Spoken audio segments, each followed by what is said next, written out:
ਹੁਣ ਜੋ ਕੁਝ ਉਹਨਾਂ ਜੇਤੂ ਹੋਣ ਤੋਂ ਬਾਅਦ ਇੱਥੇ ਬਾਹਰਲੇ ਧਾੜਵੀਆਂ ਨੇ ਰਾਜ ਕਾਇਮ ਕਰਕੇ ਕੀਤਾ, ਉਸ ਦੌਰ ਦੀਆਂ ਜਿਹੜੀਆਂ ਗੱਲਾਂ ਬਾਤਾਂ ਨੇ ਉਹ ਅੱਜ ਵੀ ਇਹਨਾਂ ਨੂੰ ਮਾਨਸਿਕ ਤੌਰ ਤੇ ਦੁਖੀ ਕਰਦੀਆਂ।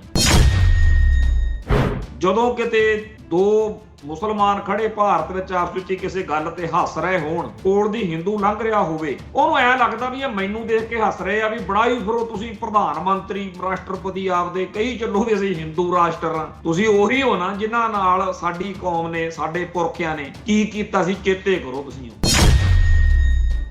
ਬਈ ਜਿਹੜਾ ਹਿੰਦੂਪੁਣਾ ਹੈ ਨਾ, ਉਹਨੂੰ ਇੱਕ ਤਕਲੀਫ ਤਾਂ ਇਹ ਆ ਕਿ ਸਾਡੇ ਮੁਸਲਮਾਨ ਜਾਂ ਇਸਲਾਮ ਨੂੰ ਮੰਨਣ ਵਾਲਿਆਂ ਤੋਂ ਛਿੱਤਰ ਪਿਆ। ਦੂਜੀ ਤਕਲੀਫ ਇਹ ਆ ਵੀ ਉਦੋਂ ਸਿੱਖਾਂ ਦੇ ਪੁਰਖੇ ਜਿਹੜੇ ਸੀ ਉਹਨਾਂ ਨੇ ਨਾਲ ਦੀ ਨਾਲ ਲੇਖਾ ਨਵੀੜਤਾ ਤੇ ਸਾਡੇ ਹੁਣ ਆਉਣ ਵਾਲੀਆਂ ਸਦੀਆਂ 'ਚ ਹੀਣਤਾ ਘੇਰਿਆ ਕਰੂ।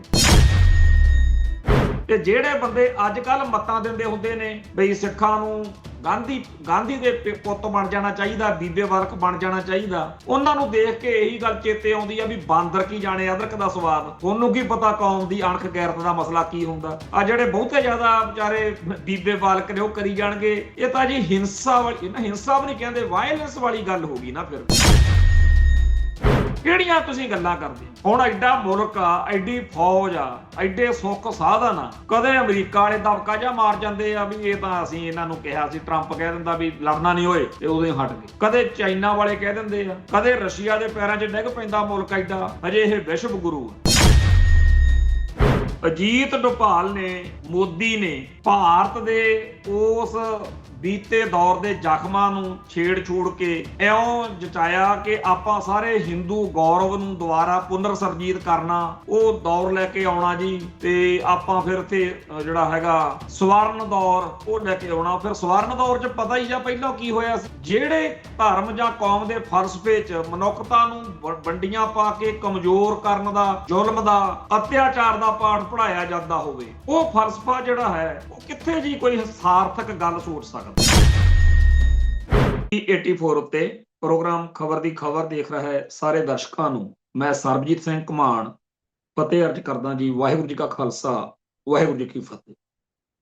ਅੱਜ ਕੱਲ ਭਾਰਤ ਦੇ ਪ੍ਰਧਾਨ ਮੰਤਰੀ ਨਰਿੰਦਰ ਮੋਦੀ ਤੇ ਨੈਸ਼ਨਲ ਸਿਕਿਉਰਿਟੀ ਐਡਵਾਈਜ਼ਰ, ਜਿਹੜੀ ਭਾਰਤ ਦੀ ਸਭ ਤੋਂ ਵੱਡੀ ਤੋਪ ਮੰਨੀ ਜਾਂਦੀ ਹੈ, ਅਜੀਤ ਡੋਭਾਲ, ਇਹਨਾਂ ਦੋਨਾਂ ਦੀਆਂ ਬਹੁਤ ਸਾਰੀਆਂ ਗੱਲਾਂ ਬਾਤਾਂ ਸੋਸ਼ਲ ਮੀਡੀਆ ਤੇ ਘੁੰਮ ਰਹੀਆਂ ਨੇ, ਜਿਨ੍ਹਾਂ ਨੂੰ ਪੜ੍ਹ ਕੇ, ਜਿਨ੍ਹਾਂ ਨੂੰ ਸੁਣ ਕੇ ਸਿੱਖ ਹੋਣ ਤੇ ਮਾਣ ਹੋ ਰਿਹਾ, ਖਾਸ ਤੌਰ ਤੇ ਆਪਣੇ ਵਡੇਰਿਆਂ ਤੇ, ਆਪਣੇ ਪੁਰਖਿਆਂ ਤੇ ਫਖਰ ਹੋ ਰਿਹਾ। ਨਰਿੰਦਰ ਮੋਦੀ ਪਿਛਲੇ ਦਿਨੀ ਸੋਮਨਾਥ ਦਾ ਜਿਹੜਾ ਮੰਦਿਰ ਆ ਉਹਦੇ ਸਮਾਗਮ 'ਚ ਗਿਆ ਸੀਗਾ ਤੇ ਉੱਥੇ ਬੋਲ ਕੇ ਆਇਆ ਗੁਜਰਾਤ ਦੇ ਵਿੱਚ ਬਈ ਇਹ ਜੀ ਮੰਦਿਰ ਬਣਾਉਣਾ, ਤੇ ਕਹਿੰਦਾ ਵੀ ਅਜੇ ਵੀ ਉਹ ਤਾਕਤਾਂ ਸਰਗਰਮ ਨੇਗੀਆਂ ਜਿਹੜੀਆਂ ਮੰਦਿਰ ਦਾ ਵਿਰੋਧ ਕਰਦੀਆਂ ਨੇ, ਇਹਦਾ ਪੁਨਰ ਨਿਰਮਾਣ ਕਰਨਾ। ਅਜੀਤ ਦੀ ਜਿਹੜੀ ਖਬਰ ਵਾ ਉਹਦੇ 'ਚ ਲਿਖਿਆ ਹੋਇਆ, ਪ੍ਰਧਾਨ ਮੰਤਰੀ ਨੇ ਕਿਹਾ ਵੀ ਸੋਮਨਾਥ ਦੇ ਤਬਾਹੀ ਦਾ ਜਿਹੜਾ 1000 ਸਾਲਾਂ ਦਾ ਇਤਿਹਾਸ ਆ ਨਾ, ਇਹ ਤਬਾਹੀ ਅਤੇ ਹਾਰ ਦਾ ਨਹੀਂ, ਸਗੋਂ ਜਿੱਤ ਅਤੇ ਪੁਨਰ ਨਿਰਮਾਣ ਦਾ ਇਤਿਹਾਸ ਹੈ। ਤੇ ਹਮਲਾਵਰਾਂ ਵੱਲੋਂ ਇਸ ਮੰਦਿਰ ਨੂੰ ਵਾਰ-ਵਾਰ ਤਬਾਹ ਕੀਤਾ ਗਿਆ ਸੀ। 1026 ਈਸਵੀ 'ਚ ਮਹਿਮੂਦ ਗਜ਼ਨਵੀ ਦੇ ਹਮਲੇ ਤੋਂ ਇਹ ਸ਼ੁਰੂਆਤ ਹੋਈ ਸੀ। ਖੈਰ ਜਾਣੀ ਕਿ ਉਹਨਾਂ ਨੇ ਮੋਟੇ ਤੌਰ ਤੇ ਇਹ ਆ ਕਿ ਜਿਹੜਾ ਮਹਿਮੂਦ ਗਜ਼ਨਵੀ ਨੇ 1026 ਈਸਵੀ ਦੇ ਵਿੱਚ ਸੋਮਨਾਥ ਦੇ ਮੰਦਿਰ ਤੇ ਹਮਲਾ ਕੀਤਾ ਤੇ ਉਦੋਂ ਬਾਅਦ ਲਗਾਤਾਰ ਹਮਲੇ ਹੋਏ, ਉਹਦਾ ਰੋਣਾ ਰੋਇਆ, ਦੁੱਖ ਰੋਇਆ। ਤੇ ਜਿਵੇਂ ਖਸਿਆਨੀ ਬਿੱਲੀ ਖੰਭਾ ਨੋਚੇ ਵਾਲੀ ਇੱਕ ਇਹਨਾਂ ਦੀ ਹਿੰਦੂਆਂ ਦੀ, ਹਿੰਦੀ ਵਾਲਿਆਂ ਦੀ ਮੁਹਾਵਰਾ ਆ, ਉਹਦੇ ਅਨੁਸਾਰ ਉਹ ਕਹਿੰਦਾ ਵੀ ਇਹ ਕੋਈ ਬੇਇੱਜ਼ਤੀ ਵਾਲੀ ਗੱਲ ਨਹੀਂ ਹੈਗੀ, ਇਹ ਤਾਂ ਸਾਡੀ ਤਬਾਹੀ ਦੀ ਤੇ ਹਾਰ ਦੀ ਨਹੀਂ, ਇਹ ਜਿੱਤ ਅਤੇ ਪੁਨਰ ਨਿਰਮਾਣ ਦੀ ਗੱਲ ਆ। ਤੇ ਸੱਚਾਈ ਤਾਂ ਇਹ ਆ ਵੀ ਹੀਣਤਾ ਜੀ ਮਨ 'ਚ ਆਉਂਦੀ ਹੋਣੀ ਆ ਕਿ ਕਿਵੇਂ ਸਾਡੇ ਜੁੱਤੀਆਂ ਪੈਂਦੀਆਂ ਰਹੀਆਂ, ਕਿਵੇਂ ਮੁੱਠੀ ਭਰ ਬੰਦੇ ਪੱਛਮ ਵੱਲੋਂ ਆ ਕੇ ਭਾਰਤ ਦੇ ਵਿੱਚ ਆ ਕੇ ਇੱਥੇ ਹਮਲੇ ਕਰਦੇ ਰਹੇ ਤੇ ਜੁੱਤੀਆਂ ਮਾਰ ਕੇ ਇੱਥੋਂ ਦੀਆਂ ਇੱਜ਼ਤਾਂ ਵੀ ਲੁੱਟਦੇ ਰਹੇ, ਸੋਨਾ ਚਾਂਦੀ ਜੋ ਜੀ ਕਰਦਾ ਲੈ ਕੇ ਜਾਂਦੇ ਰਹੇ। ਇਹ ਤਾਂ ਜਦੋਂ ਸਿੱਖ ਧਰਮ ਦਾ ਉਦੇ ਹੋਇਆ, ਜਦੋਂ ਗੁਰੂ ਨਾਨਕ ਸਾਹਿਬ ਤੋਂ ਸ਼ੁਰੂ ਹੋਈ ਆ ਸਿੱਖੀ ਦੀ ਯਾਤਰਾ, ਤੇ ਜਦੋਂ ਖਾਲਸਾ ਸਾਜਿਆ ਗਿਆ, ਉਦੋਂ ਬਾਅਦ ਵਿੱਚ ਫਿਰ ਇੱਕ ਸੂਰਮੇ ਬਲਵਾਨਾਂ ਦੀ, ਯੋਧਿਆਂ ਦੀ ਕੌਮ ਖੜੀ ਹੋਈ, ਜਿਹਨੇ ਉਹਨਾਂ ਲੋਕਾਂ ਦੇ ਛਤਰ ਫੇਰਿਆ ਜਿਹੜੇ ਭਾਰਤੀਆਂ ਦੇ ਛਤਰ ਫੇਰਨ ਆਉਂਦੇ ਹੁੰਦੇ ਸੀ। ਹੁਣ ਕੌਮਾਂ ਦਾ ਜਾਂ ਧਰਮਾਂ ਦਾ ਜਿਹੜਾ ਇਤਿਹਾਸ ਆ ਨਾ, ਇੱਕ ਧਾਰਮਿਕ ਇਤਿਹਾਸਕ ਹੁੰਦਾ, ਇੱਕ ਸੱਭਿਆਚਾਰਕ ਇਤਿਹਾਸ ਹੁੰਦਾ, ਹੋਰ ਕਈ ਰੰਗਾਂ ਦਾ ਇਤਿਹਾਸ ਹੁੰਦਾ, ਇੱਕ ਹੁੰਦਾ ਪੋਲੀਟੀਕਲ ਇਤਿਹਾਸ, ਰਾਜਨੀਤਿਕ ਇਤਿਹਾਸ। ਉਹਦੇ ਵਿੱਚ ਮੋਟੀ ਜੀ ਗੱਲ ਹੁੰਦੀ ਆ ਵੀ ਤੁਹਾਡੀ ਕੌਮ ਜੁੱਤੀਆਂ ਖਾਣ ਵਾਲੀ ਕੌਮ ਆ ਕਿ ਤੁਹਾਡੀ ਕੌਮ ਜੁੱਤੀਆਂ ਮਾਰਨ ਵਾਲੀ ਕੌਮ। ਸੋ ਜਿਹੜੀ ਭਾਰਤ ਦੀ ਕਹਾਣੀ ਆ ਮੇਰੇ ਕੋਲੇ ਕਿਤਾਬ ਪਈ ਆ ਇੱਕ, ਉਹਦਾ ਤਾਂ ਟਾਈਟਲ ਹੀ ਇਹ ਆ, ਹਮ ਹਾਰਤੇ ਕਿਉਂ ਰਹੇ। ਵੀ ਜੇ ਐਡਾ ਹੀ ਬੱਬਰ ਸ਼ੇਰ ਸੀ, ਐਡੀ ਸਾਡੀ ਮਹਾਨ ਭਾਰਤ ਦੀ ਸੰਸਕ੍ਰਿਤੀ ਸੀ, ਤੇ ਸਾਡੇ ਭਗਾਏ ਹੋਏ ਹਾਥੀ ਮੁੜੇ ਨਹੀਂ ਉੱਪਰੋਂ, ਤੇ ਕਿਤੇ ਕਹਿੰਦੇ ਆ ਜੀ ਫਲਾਨਾ ਬੜਾ ਲਛਮਣ ਦੇ ਤੀਰ ਦੀ ਸ਼ਕਤੀ, ਤੇ ਜੇ ਉਹ ਵੀ ਜੇ ਐਡੇ ਮਹਾਨ ਸੀ ਅਸੀਂ, ਤਾਂ ਫੇਰ ਸਾਡੇ ਜੁੱਤੀਆਂ ਕਿਉਂ ਪੈਂਦੀਆਂ ਰਹੀਆਂ। ਇਹ ਉਸ ਕਿਤਾਬ ਦੇ ਵਿੱਚ ਲੰਬਾ ਚੌੜਾ ਹੈਗਾ, ਹਮ ਹਾਰ ਤੇ ਕਿਉਂ ਰਹੇ। ਇੱਕ ਕਿਤਾਬ ਸੀਗੀ ਮੇਰੇ ਕੋਲ ਰੱਖੀ ਆ, ਹਿੰਦੂ ਇਤਿਹਾਸ ਹਾਰੋਂ ਕੀ ਦਾਸਤਾਨ। ਤੇ ਅੱਜ ਸਾਡੇ ਚਲੋ ਪ੍ਰਧਾਨ ਮੰਤਰੀ ਜੀ ਜੇ ਕਹਿ ਰਹੇ ਨੇ ਵੀ ਇਹ ਹਾਰਾਂ ਦੀ ਜਾਂ ਤਵਾਈਆਂ ਦੀ ਨਹੀਂ, ਇਹ ਤਾਂ ਜਿੱਤ ਅਤੇ ਪੁਨਰ ਨਿਰਮਾਣ ਦਾ ਇਤਿਹਾਸ ਆ, ਤਾਂ ਮੰਨ ਲੈਣਾ ਚਾਹੀਦਾ। ਹੁਣ ਗੱਲ ਇਹ ਹੈ ਕਿ ਇੱਕ ਜਿਹੜਾ ਅਲਾਮਾ ਇਕਬਾਲ ਨੇ ਗੱਲ ਕਹੀ ਆ ਨਾ, ਵੀ ਫੇਰ ਪੰਜਾਬ ਤੋਂ ਇੱਕ ਮਰਦੇ ਕਾਮਲ ਨੇ ਹਿੰਦ ਨੂੰ ਜਗਾਇਆ, ਮਤਲਬ ਗੁਰੂ ਨਾਨਕ ਪਾਤਸ਼ਾਹ ਦੀ ਗੱਲ ਕਰਦਾ ਹੈ। ਤਾਂ ਜਿਹੜੀ ਇਤਿਹਾਸ ਨੂੰ ਲੋਕ ਜਾਣਦੇ ਆ, ਜਿਨ੍ਹਾਂ ਦੀ ਸੁਰਤ ਟਿਕੀ ਹੁੰਦੀ ਆ, ਜਿਹੜੇ ਵਿਜ਼ਨਰੀ ਹੁੰਦੇ ਨੇ, ਉਹ ਸਾਫ਼ ਤੌਰ ਤੇ ਜਾਣਦੇ ਆ ਕਿ ਗੁਰੂ ਨਾਨਕ ਪਾਤਸ਼ਾਹ ਤੋਂ ਪਿੱਛੇ ਨੂੰ ਸਦੀਆਂ ਤੱਕ ਕੋਈ ਇਹੋ ਜਿਹਾ ਮਰਦ ਸੂਰਮਾ ਦਿਖਦਾ ਜਿਹਨੇ ਭਾਰਤ ਦੀ ਜਾਂ ਇਸ ਖਿੱਤੇ ਦੀ ਖਲਕਤ ਲਈ ਉਵੇਂ ਕੁਝ ਕੀਤਾ ਹੋਵੇ ਜਿਵੇਂ ਗੁਰੂ ਸਾਹਿਬਾਨ ਨੇ ਕੀਤਾ। ਗੁਰੂ ਨਾਨਕ ਦੇ ਘਰ ਚੋਂ 10 ਜੋਤਾਂ ਦਾ ਜਿਹੜਾ ਸੂਰਜ ਇਸ ਧਰਤੀ ਤੇ ਆਇਆ ਹੈ, ਉਸ ਜੋਤ ਨੇ ਹੀ ਖਾਲਸੇ ਨੂੰ ਪ੍ਰਗਟ ਕੀਤਾ, ਤੇ ਖਾਲਸੇ ਨੇ ਫਿਰ ਉਹ ਇਤਿਹਾਸ ਸਿਰਜਿਆ ਵੀ ਜਿਹੜੇ ਆ ਸੋਮਨਾਥ ਦੇ ਮੰਦਿਰ ਦੇ ਦਰਵਾਜ਼ਿਆਂ ਦੀ ਗੱਲ ਵਾ ਹੁਣ ਤੱਕ ਚੱਲਦੀ ਆ, ਵੀ ਫਿਰ ਉਹ ਖਾਲਸੇ ਕਿਵੇਂ ਉੱਥੋਂ ਲੈ ਕੇ ਆਏ। ਕਈ ਵਾਰ ਜਦੋਂ ਪੜ੍ਹੀਦਾ ਨਾ ਇਹਨਾਂ ਦੇ ਹਮਲਿਆਂ ਦੀ ਜਿਹੜੀ ਦਾਸਤਾਨ ਆ, ਕਿਸੇ ਦਿਨ ਬਹਿ ਕੇ ਉਹਦੇ ਤੇ ਗੱਲ ਕਰਾਂਗੇ। ਵੈਸੇ ਗੱਲ ਕੀ ਕਰਨੀ ਆ, ਜਿਹੜੀ ਲਾਲਾ ਦੌਲਤ ਰਾਏ ਦੀ ਕਿਤਾਬ ਆ ਸਾਹਿਬੇ ਕਮਾਲ ਸ੍ਰੀ ਗੁਰੂ ਗੋਬਿੰਦ ਸਿੰਘ, ਉਹਦੇ ਮੂਹਰਲੇ 40-50 ਪੇਜ ਉਸੇ ਜਲਾਲਤ ਦੀ ਦਾਸਤਾਨ ਆ ਵੀ ਕਿਵੇਂ ਸਾਡੇ ਛਤਰ ਪੈਂਦਾ ਰਿਹਾ ਭਾਰਤੀਆਂ ਦੇ। ਉਹਨਾਂ ਨੇ ਲਿਖਿਆ ਵੀ ਹਿੰਦੂਆਂ ਦੇ ਉੱਤੇ ਜਾਂ ਭਾਰਤੀਆਂ, ਉਹ ਸਿੱਖ ਤਾਂ ਹੈ ਹੀ ਨਹੀਂ ਸੀ ਵਿਚਾਰੇ, ਸਿੱਖ ਤਾਂ ਫਿਰ ਬਾਅਦ ਚ ਆਏ ਨੇ। ਸਿੱਖਾਂ ਦੇ ਆਉਣ ਤੋਂ ਬਾਅਦ ਤਾਂ ਫਿਰ ਉਹ ਫਾਟਕ ਹੀ ਬੰਦ ਹੋ ਗਿਆ। ਫਾਟਕ ਕੀ ਬੰਦ ਹੋਣਾ ਸੀ, ਉਲਟਾ ਜਿਹੜੇ ਆਹ ਕਾਬਲ ਕੰਧਾਰ ਤੇ ਖਾਲਸੇ ਦੇ ਝੰਡੇ, ਉੱਥੇ ਘੋੜੇ, ਉੱਥੇ ਤੱਕ ਰਾਜ ਕੀਤਾ। ਮੈਂ ਇਹ ਦੇਖ ਰਿਹਾ ਵਾਂ ਵੀ ਸਾਡੇ ਜਥੇਦਾਰ ਸਰਦਾਰ ਹਰੀ ਸਿੰਘ ਨਲੂਆ ਦੀ ਕਿਤਾਬ ਆ ਨਾ, ਜਿਹੜੀ ਬਾਬਾ ਪ੍ਰੇਮ ਸਿੰਘ ਹੋਤੀ ਮਰਦਾਨ ਵਾਲੀ, ਆ ਜਿਹੜੇ ਯੋਧਿਆਂ ਦੀ ਗੱਲ ਦੁਨੀਆ ਤੇ ਚੱਲਦੀ ਆ, ਨਪੋਲੀਅਨ ਦੀ, ਸਿਕੰਦਰ ਵਰਗਿਆਂ ਦੀ, ਜਾਂ ਐਰਤੁਗਰਲ ਗਾਜੀ ਵਰਗਿਆਂ ਦੀ, ਭਾਈ ਸਾਰੇ ਹੀ ਮਹਾਨ ਨੇ, ਸਾਰੇ ਹੀ ਵਧੀਆ ਨੇ, ਪਰ ਸਾਡੀ ਕੌਮ ਨੂੰ ਸਰਦਾਰ ਹਰੀ ਸਿੰਘ ਨਲੂਏ ਦਾ ਮੈਨੂੰ ਲੱਗਦਾ ਉਵੇਂ ਪਤਾ ਹੀ ਨਹੀਂ, ਪਤਾ ਲੱਗਦਾ ਹੀ ਨਹੀਂ ਹੁੰਦਾ ਹੈਗਾ। ਗੁਲਾਮ ਕੌਮਾਂ ਦਾ ਹਾਲ ਮਾੜਾ ਹੀ ਹੁੰਦਾ। ਖੈਰ, ਸਾਡੇ ਪੁਰਖਿਆਂ ਦੀ ਇੱਕ ਗੱਲ ਤਾਂ ਹੈ ਕਿ ਜੇ ਕਿਸੇ ਨੇ ਦਰਬਾਰ ਸਾਹਿਬ ਵੱਲ ਟੇਢੀ ਅੱਖ ਨਾਲ ਝਾਕਿਆ, ਜੇ ਕਿਸੇ ਨੇ ਟੇਢੀ ਉਂਗਲ ਕੀਤੀ, ਤਾਂ ਛੱਡਿਆ ਨਹੀਂ। ਘੱਲੂਘਾਰਿਆਂ ਦੇ ਬਦਲੇ ਲੈਣ ਲਈ, ਚਾਹੇ ਉਹ ਲਖਪਤ ਰਾਏ ਸੀ ਤੇ ਚਾਹੇ ਅਬਦਾਲੀ ਸੀ, ਜੋ ਸਿੱਖਾਂ ਨੇ ਕਰ ਵਿਖਾਇਆ, ਅੱਜ ਵੀ ਸਾਡੀ ਕੌਮ ਨੂੰ ਉਹ ਸਾਰਾ ਕੁਝ ਅੰਦਰ ਸਾਡੇ ਜਿਉਂਦਾ ਜਾਗਦਾ। ਮੈਂ ਇਹ ਗੱਲ ਥੋੜੀ ਜੀ ਜ਼ਿੰਮੇਵਾਰੀ ਨਾਲ ਕਹਿਣੀ ਚਾਹੁੰਦਾ ਹਾਂ ਕਿ ਬੀਤੇ ਦੌਰ ਦੇ ਵਿੱਚ ਸਾਡੇ ਪੁਰਖਿਆਂ ਨੇ ਜਿਹੜਾ ਸਿਰਾਂ ਤੇ ਖੱਫਣ ਬੰਨ੍ਹ ਕੇ ਆਪਣੀ ਆਇਡੈਂਟੀਟੀ ਨੂੰ, ਆਪਦੀ ਅਣਖ ਨੂੰ ਬਰਕਰਾਰ ਰੱਖਦਿਆਂ ਹੋਇਆਂ ਸ਼ਹਾਦਤਾਂ ਦਿੱਤੀਆਂ ਨੇ ਨਾ।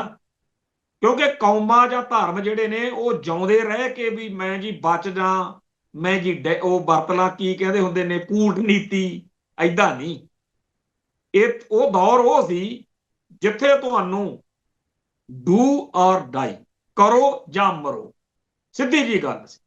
ਤੇ ਉੱਥੇ ਕੋਈ ਬਾਹਲਾ ਅੱਜ ਕੱਲ੍ਹ ਵਾਲੇ, ਅੱਜ ਤਾਂ ਬਹੁਤ ਦੁਨੀਆ ਬਦਲ ਗਈ। 3-4 ਸਦੀਆਂ ਪਹਿਲਾਂ ਦਾ ਇਤਿਹਾਸ ਹੋਰ ਸੀ। ਉਦੋਂ ਦੀਆਂ ਲੋੜਾਂ ਦੇ ਹਿਸਾਬ ਨਾਲ ਸਾਡੇ ਪੁਰਖਿਆਂ ਨੇ ਕਮਾਲ ਕਰਤੀ। ਅੱਜ ਸਾਨੂੰ ਕਦੇ ਕਿਸੇ ਸਾਹਮਣੇ ਨੀਵੀਂ ਨਹੀਂ ਪਾਉਣੀ ਪੈਂਦੀ। ਮੈਂ ਅੱਗੇ ਵੀ ਕਹਿੰਦਾ ਹੁੰਦਾ, ਅੱਜ ਫੇਰ ਕਹਿ ਦਿੰਦਾ, ਕਿਸੇ ਮੁਸਲਮਾਨ ਦੇ ਨਾਲ, ਕਿਸੇ ਪਾਕਿਸਤਾਨੀ, ਅਫਗਾਨੀ, ਕਿਸੇ ਇਰਾਨੀ ਤੁਰਾਨੀ ਨਾਲ ਬੈਠਣ ਲੱਗਿਆਂ ਸਾਡੇ ਸਿੱਖਾਂ ਨੂੰ ਕਿਉਂ ਨਹੀਂ ਮਨ ਚ ਆਉਂਦਾ ਕਿ ਇਹਨਾਂ ਨੇ ਸਾਡੇ ਭਾਰਤ ਉੱਤੇ ਹਮਲੇ ਕੀਤੇ ਜਾਂ ਸਾਡੀ ਇਹਨਾਂ ਨਾਲ ਲੜਾਈ ਰਹੀ ਹੈ? ਕਿਉਂ ਨਹੀਂ ਮੁਗਲਾਂ ਪਠਾਣਾ ਦਾ ਸਾਡੇ ਉੱਤੇ ਉਹੋ ਜਿਹਾ ਛੱਪਾ ਜਿਹਾ ਪੈਂਦਾ? ਕਿਉਂਕਿ ਸਾਡੇ ਪੁਰਖਿਆਂ ਨੇ ਨਾਲ ਦੀ ਨਾਲ ਕੰਮ ਜਿਹਾ ਨਿਬੇੜਤਾ ਵੀ ਆਓ ਸਹੀ, 21 ਦੇ 51 ਜਾਂ 41, ਚਲ 31 ਤਾਂ ਪਾ ਹੀ ਦਿੰਦੇ ਰਹੇ ਨਾ। ਕੋਈ ਬਿਰਲਾ ਹੀ ਦੁਸ਼ਮਣ ਆ ਜਿਹੜਾ ਸਿੱਖਾਂ ਨੇ ਛੱਡਿਆ ਹੋਵੇ, ਨਹੀਂ ਤਾਂ ਫਿਰ ਨਿਬੜਦਾ ਹੀ ਰਿਹਾ ਕੰਮ। ਤੇ ਇਧਰ ਦੂਜੇ ਪਾਸੇ ਹਿੰਦੂ ਭਾਈਚਾਰੇ ਦਾ ਜੂਤ ਪਤਾਣ ਦਾ ਇਤਿਹਾਸ ਆ, ਸਦੀਆਂ ਦਾ ਇਤਿਹਾਸ ਆ ਵੀ ਛਿੱਤਰ ਪੈਂਦੇ ਰਹੇ ਆਪਸ ਵਿੱਚ ਹੀ। ਇਹਨਾਂ ਦਾ ਕੁੱਤ ਕਲੇਸ਼ ਇੰਨਾ ਸੀ ਵੀ ਹਰ ਇੱਕ ਰਾਜਾ ਦੂਜੇ ਰਾਜੇ ਨੂੰ ਹਰਾਉਣ ਲਈ ਉਹਨਾਂ ਨੂੰ ਚਿੱਠੀਆਂ ਪਾਉਂਦਾ ਸੀ, ਜਿਹੜੇ ਆਊਟਸਾਈਡਰ ਸੀ। ਤੇ ਇੱਥੇ ਇਹਨਾਂ ਦਾ ਮਾੜਾ ਹਾਲ। ਹੁਣ ਜੋ ਕੁਝ ਉਹਨਾਂ ਜੇਤੂ ਹੋਣ ਤੋਂ ਬਾਅਦ ਇੱਥੇ ਬਾਹਰਲੇ ਧਾੜਵੀਆਂ ਨੇ ਰਾਜ ਕਾਇਮ ਕਰਕੇ ਕੀਤਾ, ਉਸ ਦੌਰ ਦੀਆਂ ਜਿਹੜੀਆਂ ਗੱਲਾਂ ਬਾਤਾਂ ਨੇ ਉਹ ਅੱਜ ਵੀ ਇਹਨਾਂ ਨੂੰ ਮਾਨਸਿਕ ਤੌਰ ਤੇ ਦੁਖੀ ਕਰਦੀਆਂ। ਜਦੋਂ ਕਿਤੇ ਦੋ ਮੁਸਲਮਾਨ ਖੜੇ ਭਾਰਤ ਵਿੱਚ ਆਪਸ ਵਿੱਚ ਕਿਸੇ ਗੱਲ ਤੇ ਹੱਸ ਰਹੇ ਹੋਣ, ਕੋਲ ਦੀ ਹਿੰਦੂ ਲੰਘ ਰਿਹਾ ਹੋਵੇ, ਉਹਨੂੰ ਐ ਲੱਗਦਾ ਵੀ ਇਹ ਮੈਨੂੰ ਦੇਖ ਕੇ ਹੱਸ ਰਹੇ ਆ, ਵੀ ਬੜਾ ਹੀ ਫਿਰੋ ਤੁਸੀਂ ਪ੍ਰਧਾਨ ਮੰਤਰੀ, ਰਾਸ਼ਟਰਪਤੀ ਆਪਦੇ ਕਹੀ ਚੱਲੋ ਵੀ ਅਸੀਂ ਹਿੰਦੂ ਰਾਸ਼ਟਰ ਹਾਂ। ਤੁਸੀਂ ਉਹੀ ਹੋ ਨਾ ਜਿਨ੍ਹਾਂ ਨਾਲ ਸਾਡੀ ਕੌਮ ਨੇ, ਸਾਡੇ ਪੁਰਖਿਆਂ ਨੇ ਕੀ ਕੀਤਾ ਸੀ, ਚੇਤੇ ਕਰੋ ਤੁਸੀਂ। ਉਹ ਅੱਜ ਜੋ ਮਰਜ਼ੀ ਬਣੇ। ਇਹ ਗੱਲ ਸਾਨੂੰ, ਸਾਡੇ ਕੌਮ 'ਚ ਨਹੀਂ ਹੈਗੀ। ਸਰਦਾਰ ਕਪੂਰ ਸਿੰਘ ਜੀ ਸਾਚੀ ਸਾਖੀ ਵਿੱਚ ਇਹ ਸਾਰੇ ਕਾਸੇ ਨੂੰ ਬਿਆਨ ਕਰਦੇ ਆ ਬਈ ਜਿਹੜਾ ਹਿੰਦੂਪੁਣਾ ਹੈ ਨਾ, ਉਹਨੂੰ ਇੱਕ ਤਕਲੀਫ ਤਾਂ ਇਹ ਆ ਕਿ ਸਾਡੇ ਮੁਸਲਮਾਨ ਜਾਂ ਇਸਲਾਮ ਨੂੰ ਮੰਨਣ ਵਾਲਿਆਂ ਤੋਂ ਛਿੱਤਰ ਪਿਆ। ਦੂਜੀ ਤਕਲੀਫ ਇਹ ਆ ਵੀ ਉਦੋਂ ਸਿੱਖਾਂ ਦੇ ਪੁਰਖੇ ਜਿਹੜੇ ਸੀ ਉਹਨਾਂ ਨੇ ਨਾਲ ਦੀ ਨਾਲ ਲੇਖਾ ਨਿਬੇੜਤਾ ਤੇ ਸਾਡੇ ਹੁਣ ਆਉਣ ਵਾਲੀਆਂ ਸਦੀਆਂ 'ਚ ਹੀਣਤਾ ਘੇਰਿਆ ਕਰੂ। ਸਰਦਾਰ ਕਪੂਰ ਸਿੰਘ ਜੀ ਦੇ ਉਹ ਬੋਲ ਬਾਰ-ਬਾਰ ਪੜ੍ਹ ਕੇ ਸਾਨੂੰ ਫਖਰ ਹੋਣਾ ਚਾਹੀਦਾ ਕਿ ਸਾਡੇ ਪੁਰਖਿਆਂ ਨੇ ਕਦੇ ਕਿਸੇ ਦਾ ਆਧਾਰ ਜਿਹਾ ਰੱਖਿਆ ਨਹੀਂ। ਤੇ ਜਿਹੜੇ ਬੰਦੇ ਅੱਜ ਕੱਲ੍ਹ ਮੱਤਾਂ ਦਿੰਦੇ ਹੁੰਦੇ ਨੇ ਬਈ ਸਿੱਖਾਂ ਨੂੰ ਗਾਂਧੀ ਦੇ ਪੁੱਤ ਬਣ ਜਾਣਾ ਚਾਹੀਦਾ, ਬੀਬੇ ਬਾਲਕ ਬਣ ਜਾਣਾ ਚਾਹੀਦਾ, ਉਹਨਾਂ ਨੂੰ ਦੇਖ ਕੇ ਇਹੀ ਗੱਲ ਚੇਤੇ ਆਉਂਦੀ ਆ ਵੀ ਬਾਂਦਰ ਕੀ ਜਾਣੇ ਅਦਰਕ ਦਾ ਸਵਾਦ। ਤੁਹਾਨੂੰ ਕੀ ਪਤਾ ਕੌਮ ਦੀ ਅਣਖ ਗੈਰਤ ਦਾ ਮਸਲਾ ਕੀ ਹੁੰਦਾ? ਆ ਜਿਹੜੇ ਬਹੁਤੇ ਜ਼ਿਆਦਾ ਵਿਚਾਰੇ ਬੀਬੇ ਬਾਲਕ ਨੇ ਉਹ ਕਰੀ ਜਾਣਗੇ। ਇਹ ਤਾਂ ਜੀ ਹਿੰਸਾ ਵਾਲੀ, ਹਿੰਸਾ ਵੀ ਨਹੀਂ ਕਹਿੰਦੇ, ਵਾਇਲੈਂਸ ਵਾਲੀ ਗੱਲ ਹੋ ਗਈ ਨਾ ਫਿਰ। ਹੁਣ ਭਾਈ ਗੁਰੂ ਪਾਤਸ਼ਾਹ ਦਾ ਸਿਧਾਂਤ ਆ ਬਈ ਜਿਉ ਤੋ ਪ੍ਰੇਮ ਖਲਣ ਕਾ ਚਾਓ, ਸਿਰ ਧਰ ਤਲੀ ਗਲੀ ਮੁਰੀ ਆਓ। ਸਾਡੇ ਜਿਹੜੇ ਸ਼ਾਇਰ ਨੇ ਜਦੋਂ ਉਹ ਕਹਿੰਦੇ ਨੇ, ਕਲਗੀ ਵਾਲਿਆ ਤੇਰੇ ਸਕੂਲ ਅੰਦਰ ਸੁਣਿਆ ਲੱਗਦੀ ਪੜ੍ਹਨ ਦੀ ਫੀਸ ਕੋਈ ਨਾ, ਜਦੋਂ ਦੇਖਿਆ ਸਕੂਲ ਦੇ ਵਿੱਚ ਜਾ ਕੇ ਪੜ੍ਹਨ ਵਾਲਿਆਂ ਦੇ ਸਿਰ ਤੇ ਸੀਸ ਕੋਈ ਨਾ। ਸੋ ਇੱਥੇ ਤਾਂ ਸੀਸ ਦੀ ਫੀਸ ਆ। ਕਲਗੀ ਵਾਲਿਆ ਤੇਰੇ ਸਕੂਲ ਅੰਦਰ ਅਜਵਤਾਰਾਂ ਦੀ ਸੁਣਿਆ ਪੜ੍ਹਾਈ ਹੋਵੇ, ਦਾਖਲ ਹੋਣ ਸਕੂਲ ਵਿੱਚ ਉਹੀ ਜਿਨ੍ਹਾਂ ਪਹਿਲਾਂ ਸੀਸ ਦੀ ਫੀਸ ਕਟਾਈ ਹੋਵੇ। ਸੋ ਇਸ ਧਰਮ ਦਾ, ਇਸ ਕੌਮ ਦਾ ਇਤਿਹਾਸ ਜਿਨ੍ਹਾਂ ਦੇ ਫਿੱਟ ਨਹੀਂ ਬੈਠਦਾ ਸਿੱਖ ਫਲਸਫਾ, ਉਹ ਵਿਚਾਰੇ ਫਿਰ ਆਪਦੇ ਹਿਸਾਬ ਨਾਲ ਉਹਨਾਂ ਚੀਜ਼ਾਂ ਨੂੰ ਗਲਤ ਦਰਸਾਉਂਦੇ ਆ। ਗੁਰੂ ਪਾਤਸ਼ਾਹ ਦਾ ਤਾਂ ਹੁਕਮ ਸੀ ਜਦੋਂ ਸਾਜਿਆ ਅਕਾਲ ਤਖਤ ਸਾਹਿਬ ਬਈ ਘੋੜੇ ਸ਼ਾਸਤਰ ਲੈ ਕੇ ਆਓ। ਗੁਰੂ ਪਾਤਸ਼ਾਹ ਦਾ ਤਾਂ ਹੁਕਮ ਆ ਕਿ ਬਿਨਾਂ ਸ਼ਾਸਤਰਾਂ ਤੋਂ ਮੇਰੇ ਮੱਥੇ ਨਾ ਲੱਗੋ। ਇਹ ਕਹਿੰਦੇ ਆ ਵੀ ਜੇ ਡੋਰੀ ਵਾਲੀ ਕਿਰਪਾਨ ਜੀ ਜੇ ਪਾਈ ਹੋਵੇ ਉਹ ਵੀ ਖਤਰਨਾਕ ਆ। ਕਈ ਇਹੋ ਜਿਹੇ ਤੁਹਾਨੂੰ ਮਿਲ ਜਾਣਗੇ ਇੱਥੇ ਸਿੱਖ ਜਿਹੜੇ ਬੜੀ ਵੱਡੀ ਸਿੱਖੀ ਵਾਲੇ ਸਿੱਖ ਨੇ, ਉਹ ਜੇ ਕੋਈ ਰਿਸ਼ਤੇਦਾਰੀ ਚੋਂ ਕਿਸੇ ਜਾਣ ਤੇ ਉੱਥੇ ਕਿਸੇ ਮੁੰਡੇ ਕੋਲੇ ਸਿੱਖ ਫਲਵਾੜੀ, ਗੁਰਮਤ ਪ੍ਰਕਾਸ਼ ਜਾਂ ਕੋਈ ਇਹੋ ਜਿਹਾ ਸਿੱਖ ਮੈਗਜ਼ੀਨ ਆਉਂਦਾ ਹੋਵੇ ਨਾ, ਉਹਨੂੰ ਫਿਰ ਐਂ ਲੱਗਦਾ ਕਰੰਟ ਜਿਹਾ। ਉਹ ਉਹਦੇ ਪਿਓ ਨੂੰ ਕਹਿਣਗੇ ਰਣਜੀਤ ਸਿੰਘ ਕਾਕੇ ਨੂੰ ਕਿਹੜੇ ਰਾਹ ਪਾਉਣ ਲੱਗਿਆ ਹੋਇਆ, ਇਹ ਮੈਗਜ਼ੀਨ ਪੜ੍ਹਦਾ। ਹੁਣ ਇਹ ਜਿਹੜੀ ਅਕਲ ਆ, ਇਹ ਜਿਹੜੀ ਸੁਰਤ ਵਾ, ਇਹਨਾਂ ਨੂੰ ਕੀ ਪਤਾ ਵੀ ਕੌਮ ਦੀ ਅਣਖ ਗੈਰਤ ਦਾ, ਕਿਉਂਕਿ ਉਹ ਤਾਂ ਗੁਰਮਤ ਪ੍ਰਕਾਸ਼ ਤੇ ਸਿੱਖ ਫੁਲਵਾੜੀ ਨੂੰ ਬਰਦਾਸ਼ਤ ਕਰਨ ਜੋਗੇ ਨੇ ਵਿਚਾਰੇ। ਉਹ ਖਾਲਸਾ ਫਤਿਹਨਾਮਾ, ਖੰਡੇ ਧਾਰ ਸੰਪਰਕ ਵਰਗੀਆਂ ਗੱਲਾਂ ਕਿੱਥੇ ਜੀ, ਜਿਹਦੇ ਵਿੱਚ ਕੌਮ ਦੇ ਇਤਿਹਾਸ ਨੂੰ, ਫਲਸਫੇ ਨੂੰ ਬਿਆਨ ਕੀਤਾ ਗਿਆ ਹੋਵੇ। ਖੈਰ ਇਹ ਸਾਰੀ ਗੱਲ ਅੱਜ ਇਸ ਕਰਕੇ ਛਿੜਪੀ ਕਿ ਅਜੀਤ ਢਪਾਲ ਵੀ ਚੀਕਾਂ ਜਿਹੀਆਂ ਮਾਰਦਾ ਫਿਰਦਾ ਵੀ ਸਾਡੇ ਬੀਤੇ ਦੌਰ ਵਿੱਚ ਬਹੁਤ ਜੂਤ ਪਤਾਣ ਹੋਈ ਆ, ਹੁਣ ਨੌਜਵਾਨੋ ਸਾਹਮਣੇ ਆਓ ਹਿੰਦੂਓ, ਹੁਣ ਕੌਮ ਦੀ ਇੱਜ਼ਤ ਬਚਾਉਣ ਦਾ ਵੇਲਾ। ਦੂਜੇ ਪਾਸੇ ਆਪਾਂ ਨੂੰ ਇਹ ਪਤਾ ਹੈ ਕਿ ਆਪ ਹੀ ਇਹਨੇ ਕਿਹਾ ਸੀ ਪਿੱਛੇ ਜੇ ਕਿ ਭਾਰਤ ਦੀ ISI, ਪਾਕਿਸਤਾਨ ਦੀ ISI ਸਭ ਤੋਂ ਵੱਧ ਹਿੰਦੂਆਂ ਨੂੰ ਭਰਤੀ ਕਰਦੀ ਹੈ। ਭਾਈ ਜੇ ਭਰਤੀ ਹੁੰਦੇ ਆ ਤਾਂ ਕਰਦੀ ਆ, ਉਹ ਕਿਹੜਾ ਉੱਥੇ। ਖੈਰ ਹੁਣ ਜਿਹੜੀ ਗੱਲ ਡੋਭਾਲ ਨੇ ਕਹੀ ਹੈ ਵੀ ਆਪਾਂ ਇਤਿਹਾਸਕ ਬਦਲਾ ਲੈਣਾ, ਹੁਣ ਉਹਨੂੰ ਦੱਸੋ ਭਾਈ ਕਿਹੜੇ ਹਿਸਾਬ ਨਾਲ ਤੁਸੀਂ ਸਦੀਆਂ ਪੁਰਾਣੀਆਂ ਸੋਮਨਾਥ ਦੀਆਂ ਗੱਲਾਂ ਤੇ ਪੁਰਾਣੇ ਇਤਿਹਾਸ ਦੇ ਕਿਹੜੇ ਬਦਲੇ ਤੁਸੀਂ ਲੈਣੇ ਆ ਹੁਣ ਦੀਆਂ ਗੱਲਾਂ 1999 ਚ ਇੱਥੇ ਕੰਧਾਰ ਦੇ ਵਿੱਚ ਜਹਾਜ਼ ਦੇ ਵਿੱਚ ਬਿਠਾ ਕੇ ਤੁਸੀਂ ਉਹਨਾਂ ਨੂੰ ਲੈ ਕੇ ਗਏ ਵੀ ਆਹ ਲਓ ਜੀ ਤੁਹਾਡੇ ਹਵਾਲੇ ਕਰਦੇ, ਕਿਹੜੀਆਂ ਤੁਸੀਂ ਗੱਲਾਂ ਕਰਦੇ ਹੋ। ਹੁਣ ਐਡਾ ਮੁਲਕ ਆ, ਐਡੀ ਫੌਜ ਆ, ਐਡੇ ਸੁੱਖ ਸਾਧਨ ਆ, ਕਦੇ ਅਮਰੀਕਾ ਵਾਲੇ ਦਬਕਾ ਜਿਹਾ ਮਾਰ ਜਾਂਦੇ ਆ ਵੀ ਇਹ ਤਾਂ ਅਸੀਂ ਇਹਨਾਂ ਨੂੰ ਕਿਹਾ ਸੀ, ਟਰੰਪ ਕਹਿ ਦਿੰਦਾ ਵੀ ਲੜਨਾ ਨਹੀਂ ਹੋਏ ਤੇ ਉਦੋਂ ਹੀ ਹਟ ਗਏ। ਕਦੇ ਚਾਈਨਾ ਵਾਲੇ ਕਹਿ ਦਿੰਦੇ ਆ, ਕਦੇ ਰਸ਼ੀਆ ਦੇ ਪੈਰਾਂ 'ਚ ਡਿੱਗ ਪੈਂਦਾ ਮੁਲਕ ਐਡਾ, ਹਜੇ ਇਹ ਵਿਸ਼ਵ ਗੁਰੂ ਆ।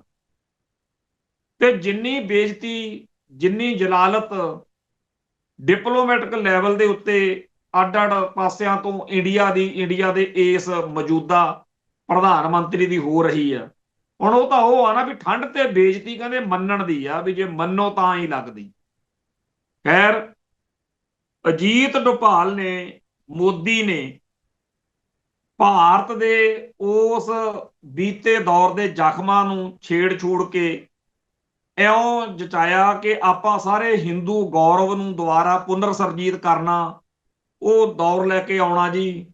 ਤੇ ਆਪਾਂ ਫਿਰ ਇੱਥੇ ਜਿਹੜਾ ਹੈਗਾ ਸਵਰਨ ਦੌਰ ਉਹ ਲੈ ਕੇ ਆਉਣਾ। ਫਿਰ ਸਵਰਨ ਦੌਰ 'ਚ ਪਤਾ ਹੀ ਆ ਪਹਿਲਾਂ ਕੀ ਹੋਇਆ ਸੀ, ਬ੍ਰਾਹਮਣਵਾਦ ਦੇ ਝੰਡੇ ਝੂਲੇ ਸੀ ਤੇ ਇਹੋ ਜਿਹਾ ਕੁੱਤਪੁਣਾ ਇੱਥੇ ਕੀਤਾ ਕਿ ਮਨੁੱਖਤਾ ਧਾਹਾਂ ਮਾਰਦੀ ਸੀ। ਨਤੀਜਾ ਕੀ ਨਿਕਲਿਆ ਕਿ ਭਾਰਤ ਸਦੀਆਂ ਤੱਕ ਗੁਲਾਮ ਤੇ ਜੂਤ ਪਤਾਣ, ਜਿਹੜੇ ਧਰਮ ਜਾਂ ਕੌਮ ਦੇ ਫਲਸਫੇ 'ਚ ਮਨੁੱਖਤਾ ਨੂੰ ਵੰਡੀਆਂ ਪਾ ਕੇ ਕਮਜ਼ੋਰ ਕਰਨ ਦਾ, ਜ਼ੁਲਮ ਦਾ, ਅਤਿਆਚਾਰ ਦਾ ਪਾਠ ਪੜ੍ਹਾਇਆ ਜਾਂਦਾ ਹੋਵੇ, ਉਹ ਫਲਸਫਾ ਜਿਹੜਾ ਹੈ ਉਹ ਕਿੱਥੇ ਜੀ ਕੋਈ ਸਾਰਥਕ ਗੱਲ ਸੋਚ ਸਕਦਾ। ਕਦੇ ਸਿੱਖ ਫਲਸਫੇ ਨੂੰ ਸਮਝੋ, ਕਦੇ ਉਹਦੇ 'ਚ ਦੇਖੋ। ਜਿਵੇਂ ਅੱਜ ਕੱਲ ਸਾਡੀ ਕੌਮ ਨੇ ਜਿਹੜਾ ਮਾਘੀ ਦਾ, ਮੁਕਤਸਰ ਦਾ, ਖਦਰਾਣੇ ਦੀ ਢਾਬ ਦੀ ਜੰਗ ਦੀ ਗੱਲ ਕਿਉਂਕਿ ਚੱਲਦੀ ਆ, ਭਾਵੇਂ ਉਹ ਜੰਗ ਹੋਈ ਤਾਂ ਗਰਮੀਆਂ 'ਚ ਸੀਗੀ, ਪਰ ਸਾਡੀ ਕੌਮ ਯਾਦ ਮਨਾਉਂਦੀ ਆ। ਤੇ ਮੁਕਤਸਰ ਦੀ ਧਰਤੀ ਜਿਹੜੀ ਹੈ, ਉੱਥੇ 40 ਮੁਕਤਿਆਂ ਨੇ ਜੋ ਇਤਿਹਾਸ ਸਿਰਜਿਆ, ਉਹ ਅਲੱਗ ਗੱਲ ਹੈ। ਪਰ ਫੌਜੀ ਨੁਕਤਾ ਨਿਗਾਹ ਤੋਂ ਜੋ ਜੰਗ ਲੜੀ, ਉੱਥੇ ਬਾਜੇ ਢੋਲਕੀਆਂ ਜਾਂ ਜਿਹੜੇ ਆਹ ਤਕਦੀਰਾਂ ਵਾਲੇ ਆ ਬਾਬੇ, ਇਹ ਨਹੀਂ ਸੀ ਕੰਮ ਆਉਣੇ। ਉੱਥੇ ਜਿੱਥੇ ਸੂਰਮਿਆਂ ਦੀ ਜੁਰਤ ਦੀ, ਜੁਗਤ ਦੀ, ਜਿਹੜਾ ਖਾਲਸੇ ਦੀ ਜੰਗੀ ਤਕਨੀਕ ਦੀ ਗੱਲ ਆ ਨਾ, ਆਪਣੇ ਢਾਡੀ ਰਾਗੀ ਕਥਾਕਾਰ ਪ੍ਰਚਾਰਕ ਹੋਰ ਬੜਾ ਕੁਝ ਸੁਣਾਈ ਜਾਣਗੇ, ਕਦੇ ਸਾਨੂੰ ਇਹ ਨਹੀਂ ਸੁਣਾਉਂਦੇ ਕਿ ਖਾਲਸਾ ਜੇਤੂ ਕਿਵੇਂ ਰਿਹਾ ਹਰ ਜੰਗ 'ਚ। ਖਾਲਸੇ ਦੀ ਜੰਗੀ ਕਲਾ, ਨਰਿੰਦਰਪਾਲ ਸਿੰਘ ਦੇ 4 ਨਾਵਲ ਨੇ, ਕੰਨਿਓ ਤਿੱਖੀ, ਵਾਲੋਂ ਨਿੱਕੀ, ਏਤ ਮਾਰਗ ਜਾਣਾ ਤੇ ਇੱਕ ਸਰਕਾਰ ਬਾਝੋਂ। ਹੁਣ ਉਹ ਚਾਰੇ ਇੱਕ ਜਿਲਤ ਵਿੱਚ ਵੀ ਆ ਗਏ, ਘੱਟੋ ਘੱਟ 1000 ਸਫ਼ੇ ਦਾ ਵੱਡਾ ਮਹਾ ਨਾਵਲ ਆ ਉਹ। ਉਹਦੇ ਵਿੱਚ ਬਾਬਾ ਬੰਦਾ ਸਿੰਘ ਬਹਾਦਰ ਤੋਂ ਲੈ ਕੇ ਮਹਾਰਾਜਾ ਰਣਜੀਤ ਸਿੰਘ ਵਾਲੇ ਰਾਜ ਭਾਗ ਦੇ ਜਿਹੜਾ ਸੂਰਜ ਜਦੋਂ ਡੁੱਬਿਆ ਉੱਥੇ ਤੱਕ ਦੀ ਸਾਰੀ ਕਹਾਣੀ ਹੈ। ਉਹ ਜਦੋਂ ਪੜ੍ਹਦੇ ਆ ਤਾਂ ਸਾਨੂੰ ਇਹ ਪਤਾ ਲੱਗਦਾ ਕਿ ਸਾਡੇ ਜਿਹੜੇ ਵੱਡੇ ਵਡੇਰੇ ਸੀ ਉਹ ਕਿਵੇਂ ਹਰ ਜੰਗ ਜਿਹੜੀ ਸੀ ਫਤਿਹ ਕਰਦੇ ਰਹੇ, ਕਿਵੇਂ ਉਹ ਕਦੇ ਵੀ ਜਿਹੜੀ ਸੀ ਦੁਸ਼ਮਣ ਦੇ ਸਾਹਮਣੇ ਝੁਕਣ ਤੋਂ, ਲਿਫਣ ਤੋਂ ਇਨਕਾਰੀ ਰਹੇ। ਇਹ ਜਿਹੜੀ ਕਹਾਣੀ ਆ, ਇਹੀ ਸਾਨੂੰ ਖਦਰਾਣੇ ਦੀ ਢਾਬ ਦੀ ਜੰਗ ਮੌਕੇ ਆ ਕਿ ਇੱਕ ਪਾਸੇ ਮਣਾ ਮੂੰਹ ਸ਼ਾਹੀ ਸੈਨਾ ਤੇ ਉਹਦੇ ਨਾਲ ਮਲਖਈਆ ਹਿੰਦੂ ਪਹਾੜੀ ਰਾਜੇ ਤੇ ਲੱਲੜ ਪਲੜ ਸਾਰਾ ਰਲ ਕੇ, ਦੂਜੇ ਪਾਸੇ ਗਿਣਤੀ ਦੇ ਸਿੰਘ, ਕਿਉਂਕਿ ਆਨੰਦਪੁਰ ਦੇ ਘੇਰੇ ਤੋਂ ਲੈ ਕੇ ਚਮਕੌਰ ਦੀ ਜੰਗ ਜਾਂ ਹੋਰ ਜਿੰਨੇ ਵੀ ਰਾਹ 'ਚ ਹੋਏ ਟਾਕਰੇ। ਖਾਲਸਾ ਪੰਥ ਜਿਹੜਾ ਹੈ ਜਦੋਂ ਖਦਰਾਣੇ ਦੀ ਢਾਬ ਤੇ ਜੁੜਦਾ ਕਲਗੀਧਰ ਸ਼ਹਿਨशाह ਦੀ ਕਮਾਂਡ ਹੇਠ, ਕੀ ਕੁਛ ਕਿਵੇਂ ਕਰਨਾ ਹੈ, ਉਹ ਜਿਹੜੀ ਵਿਉਂਤਬੰਦੀ ਆ ਨਾ ਜੰਗ ਦੀ, ਉਹ ਕਮਾਲ ਦੀ ਹੈ। ਪਿਛਲੇ ਸਾਲ ਇਹਨਾਂ ਦਿਨਾਂ 'ਚ ਸਰਦਾਰ ਬਲਵੀਰ ਸਿੰਘ ਸਰਾਂ ਕਰਕੇ ਕੋਈ ਸੱਜਣ ਹੈ, ਉਹਨਾਂ ਨੇ ਜੰਗੀ ਨੁਕਤਾ ਨਿਗਾਹ ਤੋਂ ਖਦਰਾਣੇ ਦੀ ਢਾਬ ਦੀ ਸਾਰੀ ਉਹ ਦਾਸਤਾਨ ਲਿਖੀ ਸੀ। ਤੇ ਸਾਡੇ ਬੰਦਿਆਂ ਨੂੰ ਤਾਂ ਸਿੱਧਾ ਜਿਹਾ ਆਉਂਦਾ ਨਾ ਵੀ ਜੰਗ ਲੜੀ ਐ ਹੋਇਆ ਹੋਇਆ, ਐਦਾਂ ਨਹੀਂ ਹੁੰਦਾ। ਜੰਗ ਕਿਵੇਂ ਹੋਈ ਤੇ ਕਿਹੜੇ ਥਾਂ ਤੋਂ ਕਿਵੇਂ ਤੀਰ ਚੱਲੇ, ਕਿੱਥੇ ਤੀਰ ਕਮਾਨ ਵਾਲੇ ਸਿੰਘ ਹੋਣਗੇ, ਕਿੱਥੇ ਦੂਜੇ ਕਿਰਪਾਨਾਂ ਵਾਲੇ ਖੜਨਗੇ, ਕਿਉਂ ਕਿਵੇਂ ਹਮਲਾ ਹੋਊ, ਤੇ 10ਵੇਂ ਪਾਤਸ਼ਾਹ ਦਾ ਜਿਹੜਾ ਟਿਕਾਣਾ ਵਾ ਉਹਨਾਂ ਦਾ ਕਿੱਥੇ ਹੋਊ, ਇਹ ਸਾਰਾ ਕੁਝ ਜਿਹੜਾ ਸੀਗਾ ਬੜਾ ਸੋਚ ਵਿਚਾਰਨਾ। ਖਾਲਸੇ ਨੇ ਉਹ ਜੰਗ ਜਿੱਤੀ। ਉਦੋਂ ਬਾਅਦ ਫਿਰ ਸੂਬਾ ਸਰਹੰਦ ਜਿਹੜਾ ਹੈ ਉਹ ਤੇ ਉਹਦੀ ਸੈਨਾ ਪਿੱਛੇ ਭੱਜ ਜਾਂਦੀ ਆ। ਫਿਰ ਅੱਗੇ ਜਾ ਕੇ ਸ਼ਹਿਨशाह 10ਵੇਂ ਪਾਤਸ਼ਾਹ ਤਲਵੰਡੀ ਸਾਬੋ ਪਹੁੰਚਦੇ ਆ, ਜਿੱਥੇ ਭਾਈ ਡੱਲੇ ਵਾਲੀ ਸਾਖੀ ਸਾਡੇ ਸਾਹਮਣੇ ਆ, ਬੰਦੂਕ ਦੀ ਪਰਖ ਵਾਲੀ। ਉਪਰੰਤ ਉੱਥੇ ਇਹ ਵੀ ਆ ਕਿ ਜਦੋਂ ਮਾਤਾ ਜੀ ਨੇ ਸਵਾਲ ਕੀਤਾ ਕਿ ਕਿੱਥੇ ਨੇ ਚਾਰੇ ਸਾਹਿਬਜ਼ਾਦੇ, ਤਾਂ 10ਵੇਂ ਪਾਤਸ਼ਾਹ ਨੇ ਫਿਰ ਸਾਡੇ ਉਸ ਮੌਕੇ ਜੋ ਸਾਡੇ ਵੱਡੇ ਵਡੇਰੇ ਸਿੱਖਾਂ ਦੇ ਉੱਥੇ ਹਾਜ਼ਰ ਸੀ ਉਹਨਾਂ ਨੂੰ ਦੇਖ ਕੇ ਹੁਕਮ ਕਰਤਾ ਸੀਗਾ ਵੀ ਇਨ ਪੁੱਤਰਨ ਕੇ ਸੀਸ ਪਰ ਵਾਰ ਦੀਏ ਸੁੱਤ ਚਾਰ, ਚਾਰ ਮੂਹੇ ਤੋਂ ਕਿਆ ਹੋਊ ਜੀਵਤ ਕਈ ਹਜ਼ਾਰ। ਸੋ ਖਾਲਸਾ ਪੰਥ ਉਸ ਕਲਗੀਧਰ ਸ਼ਹਿਨशाह ਦੀ ਅੰਸ਼ ਵੰਸ਼ ਹੈ ਤੇ ਅਸੀਂ ਫਖਰ ਕਰਦੇ ਹਾਂ ਕਿ ਸਾਡੇ ਧਰਮ ਦਾ ਇਤਿਹਾਸ, ਸਾਡੇ ਕੌਮ ਦਾ ਫਲਸਫਾ ਦੁਨੀਆ ਦੇ ਵਿੱਚ ਕੋਈ ਵੀ ਹੋਵੇ ਦੂਜੀ ਕੌਮ ਧਰਮ ਦਾ ਜਿਹਨੂੰ ਵੀ ਸਮਝ ਹੈ, ਸੁਰਤ ਟਿਕਾਣੇ ਹੈ, ਉਹ ਫਿਰ ਇਹੀ ਕਹਿੰਦਾ ਵੀ ਕਮਾਲ ਕਮਾਲ। ਜਿਹੜੇ ਕੋਈ ਮਤਸਬੀ ਬੰਦੇ ਆ ਉਹ ਨਫ਼ਰਤ ਕਰਦੇ ਹੋਏ ਕੋਈ ਮਾੜੀ ਗੱਲ ਜਦੋਂ ਕਹਿੰਦੇ ਆ, ਉਸੇ ਕੌਮ ਧਰਮ ਦੇ ਬੰਦੇ ਉੱਠ ਕੇ ਖੜੇ ਹੋ ਕੇ ਕਹਿ ਦਿੰਦੇ ਆ ਓਏ ਅਕਲ ਕਰ, ਤੈਨੂੰ ਪਤਾ ਵੀ ਆ ਇਹ ਬੰਦੇ ਕੌਣ ਨੇ, ਕਿਹੜੀ ਕੌਮ ਆ। ਕੱਲ ਪਰਸੋਂ ਮੈਂ ਜਿਹੜਾ ਫਿਲਮੀ ਕਲਾਕਾਰ ਆ ਅਮੀਰ ਖਾਨ, ਉਹਦਾ ਸੁਣ ਰਿਹਾ ਸੀ ਵੀਡੀਓ ਕਲਿੱਪ। ਉਹ ਕਹਿੰਦਾ ਮੈਨੂੰ ਗੁਰੂ ਨਾਨਕ ਪਾਤਸ਼ਾਹ ਦਾ, ਸਿੱਖ ਧਰਮ ਦਾ ਬਹੁਤ ਪਿਆਰ ਆਉਂਦਾ, ਮੈਂ ਬੜਾ। ਹੋਰ ਵੀ ਕਈ ਨੇ। ਇੱਕ ਇੱਥੇ ਸਰੂਪ ਸਿੰਘ ਅਲੱਗ ਹੁਣ ਤਾਂ ਚੜ੍ਹਾਈ ਕਰ ਗਏ, ਉਹਨਾਂ ਦੀ ਇੱਕ ਕਿਤਾਬ ਆ ਪਰਾਇਆਂ ਦੇ ਅਨੁਮਾਨ ਸਿੱਖੀ ਮਹਾਨ। ਉਹਦੇ ਵਿੱਚ ਉਹਨੇ ਸਾਰੇ ਜਿਹੜੇ ਦੁਨੀਆ ਭਰ ਦੇ ਫਿਲਾਸਫਰ, ਵੱਡੇ ਲੋਕ ਜਿਹੜੇ ਸਮਝੇ ਜਾਂਦੇ ਆ ਅੱਡ ਅੱਡ ਕੌਮਾਂ ਧਰਮਾਂ ਦੇ, ਉਹਨਾਂ ਵੱਲੋਂ ਜੋ ਸਿੱਖ ਕੌਮ ਦੇ ਬਾਰੇ ਲਿਖਿਆ ਗਿਆ ਸੀ ਕਿ ਸਿੱਖੀ ਕਿਵੇਂ ਮਹਾਨ, ਉਹ ਸਾਰੀ ਉਹਦੇ 'ਚ ਗੱਲ ਸੀਗੀ। ਉਹਦੇ ਵਿੱਚ ਜਾਂ ਹੋਰਨਾਂ ਥਾਵਾਂ ਤੋਂ ਜਦੋਂ ਪੜ੍ਹੀਦਾ ਤਾਂ ਸਵਾਦ ਆ ਜਾਂਦਾ। ਇੱਕ ਟਿਆਨਵੀ ਜਾਂ ਟਾਈਨਵੀ ਅੱਖਰ ਵਰਤਿਆ ਜਾਂਦਾ ਕੋਈ ਵੱਡੇ ਫਿਲਾਸਫਰ ਦਾ ਨਾਂ। ਕਹਿੰਦੇ ਉਹਨੂੰ ਕਿਸੇ ਨੇ ਪੁੱਛਿਆ ਵੀ ਧਰਤੀ ਉੱਤੇ ਸਭ ਤੋਂ ਖੂਬਸੂਰਤ ਮਨੁੱਖ ਕਿਹੜਾ ਹੁੰਦਾ, ਉਹ ਕਹਿੰਦਾ ਸਾਬਤ ਸੂਰਤ ਸਿੱਖ, ਧਰਤੀ ਤੇ ਮੈਨੂੰ ਸਭ ਤੋਂ ਵਧੀਆ ਮਨੁੱਖ ਲੱਗਦਾ। ਕਹਿੰਦਾ ਸਭ ਤੋਂ ਭੈੜਾ, ਕਹਿੰਦਾ ਜਿਹੜੇ ਸਿੱਖ ਦਾ ਮੂੰਹ ਸਿਰ ਮੁੰਨਿਆ ਹੋਵੇ ਉਹ ਸਭ ਤੋਂ ਭੈੜਾ। ਸੋ ਸਾਨੂੰ ਸੱਚੇ ਪਾਤਸ਼ਾਹ ਨੇ ਜਿਹੜਾ ਹੁਕਮ ਕੀਤਾ ਕਿ ਸਾਬਤ ਸੂਰਤ ਰੱਬ ਕੀ ਭੰਨੇ ਬੇਈਮਾਨ, ਵੀ ਕੇਸ ਜਿਹੜਾ ਹੈਗਾ ਨਹੀਂ ਕਟਾਉਣੇ, ਸ਼ਾਸਤਰਧਾਰੀ ਹੋ ਕੇ ਰਹਿਣਾ।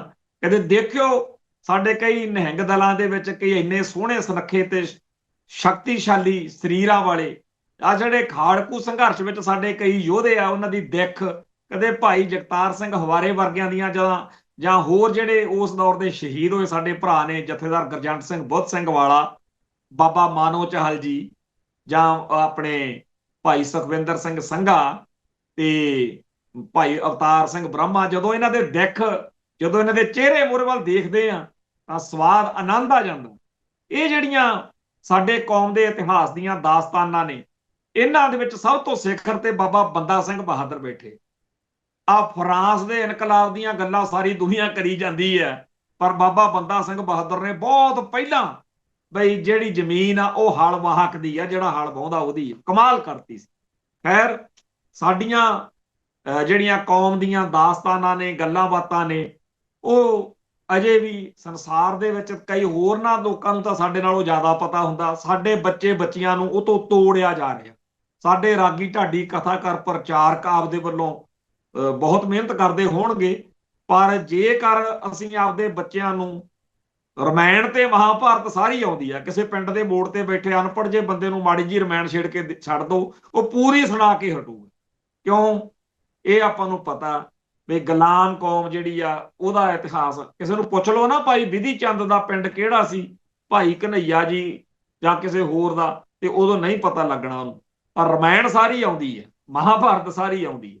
ਖੈਰ ਅੱਜ ਦੇ ਇੱਕ ਜ਼ਰੂਰੀ ਮਸਲੇ ਤੇ ਗੱਲ ਕਰੀਏ। ਅੱਜ ਬੰਦੀ ਸਿੰਘਾਂ ਦੀ ਰਿਹਾਈ ਲਈ ਉਹ ਭਾਰਤ, ਉਹ ਹਿੰਦੂਤਵ ਜਿਹੜਾ ਸਿੱਖਾਂ ਕਰਕੇ ਆਜ਼ਾਦ ਹੋਇਆ, ਨਹੀਂ ਇਹਨਾਂ ਦੇ ਤਾਂ ਜੁੱਤੀਆਂ ਜਿਵੇਂ ਪਹਿਲਾਂ ਪੈਂਦੀਆਂ ਰਹੀਆਂ ਉਵੇਂ ਗਾਹ ਪੈਣੀਆਂ ਸੀ।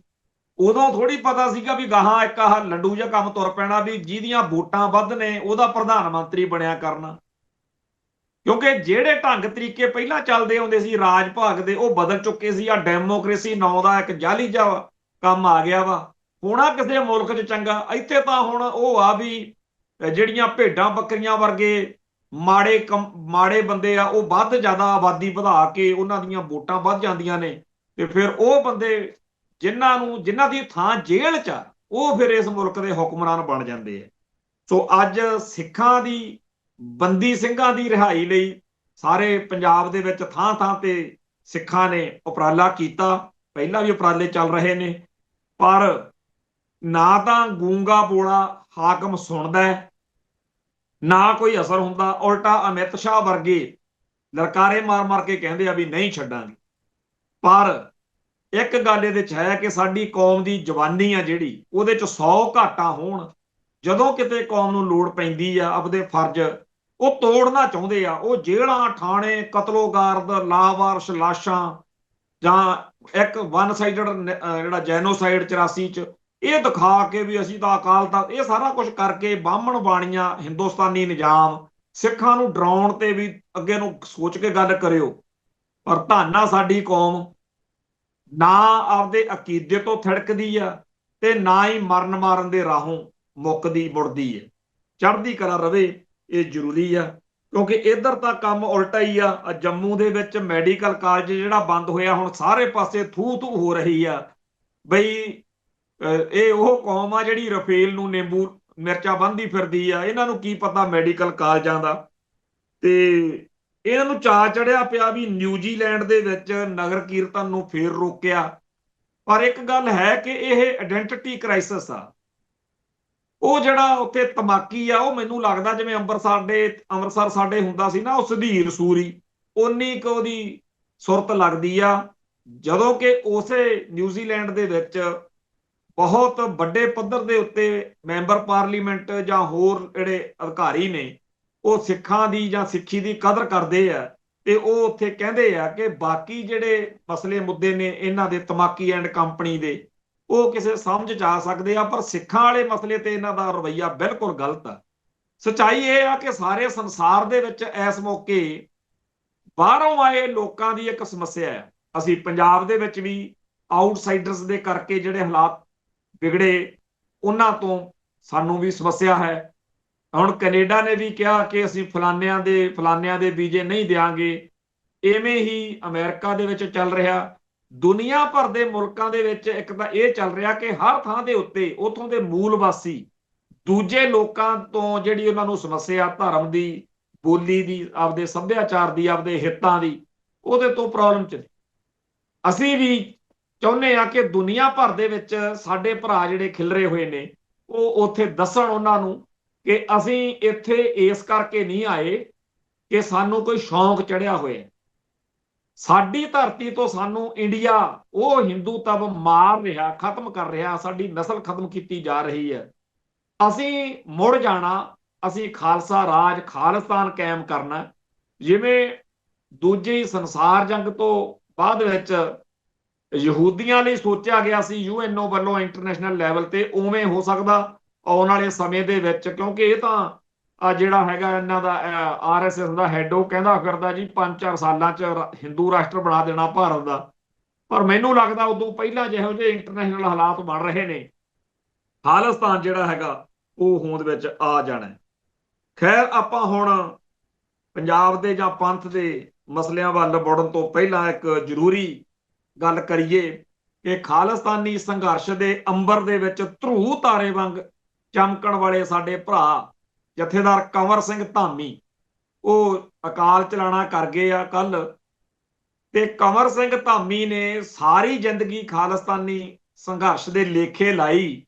ਜਦੋਂ ਇਸ ਦਰਮਿਆਨ ਪੁਲਿਸ ਨੇ ਫੜ ਲਿਆ, ਘੱਟੋ ਘੱਟ 10 ਮਹੀਨੇ ਉਹਨੂੰ ਤੇ ਉਹਦੇ ਬੱਚੇ ਨੂੰ ਤੇ ਉਹਦੀ ਸਿੰਘਣੀ ਨੂੰ ਬੇਰਹਿਮੀ ਨਾਲ ਤਸੀਹੇ ਦਿੱਤੇ ਕਿ ਜੀ ਤੂੰ ਉੱਥੇ ਪੈਰੀਂ ਹੱਥ ਲਾਉਣੇ ਆ KPS ਗਿੱਲ ਦੇ, ਤੇ ਉੱਥੇ ਖੜ ਕੇ ਆ ਵਰਕਾ ਪੜ੍ਹਨਾ ਵੀ ਮੈਂ ਜੀ ਇਹ ਲਹਿਰ ਗਲਤ ਮੰਨਦਾ। ਜਿਵੇਂ ਇੱਕ ਵਾਰੀ ਬਲਦੇਵ ਸਿੰਘ ਸਿਵੀਆ ਨਾਂ ਦਾ ਸੀਗਾ, ਉਹ ਬਲਦੇਵ ਨਹੀਂ ਸੀ, ਉਹਦਾ ਨਾਂ ਕੁਝ ਹੋਰ ਸੀ, ਸਿਵੀਆ ਸਿਵੀਆ ਮਗਰ ਲੱਗਦਾ ਸੀ, ਇੰਗਲੈਂਡ ਤੋਂ ਆਇਆ ਸੀ, ਉਹਨੇ ਵੀ ਉਵੇਂ ਕੀਤਾ ਸੀਗਾ। ਇੱਕ ਹੋਰ ਸੀਗਾ ਸਾਡੇ, ਉਹ ਇੱਕ ਦਿਨ ਬੈਠਾ ਬੇਅੰਤੇ ਬੁੱਚੜ ਤੇ KPS ਗਿੱਲ ਦੇ ਵਿਚਾਲੇ ਚਾਹ ਦਾ ਕੱਪ ਪੀਵੇ। ਸੋ ਇਸ ਤਰੀਕੇ ਨਾਲ ਉਹਨਾਂ ਨੂੰ ਲੱਗਦਾ ਸੀ ਕੰਵਰ ਸਿੰਘ ਧਾਮੀ ਤੋਂ ਵੀ ਕਰਵਾ ਲੈਣਾ, ਪਰ ਕੰਵਰ ਸਿੰਘ ਧਾਮੀ ਨੇ ਇੱਕ ਤਰੀਕੇ ਨਾਲ ਕਰਾਰਾ ਥੱਪੜ ਮਾਰਿਆ। ਉਹ ਜਿਹੜੀਆਂ ਫੋਟੋਆਂ ਨੇ ਉਹ ਮੈਂ ਅਕਸਰ ਹੀ ਆਪਦੇ ਸੋਸ਼ਲ ਮੀਡੀਆ ਅਕਾਊਂਟ ਤੋਂ ਪਾਉਂਦਾ ਰਹਿਣਾ, ਤੇ ਕਈ ਵਾਰ ਕਹੀਦਾ ਵੀ ਹਰੇਕ ਸਿੱਖ ਦੇ ਉਹ ਘਰੇ ਲੱਗੀ ਹੋਣੀ ਚਾਹੀਦੀ ਹੈ।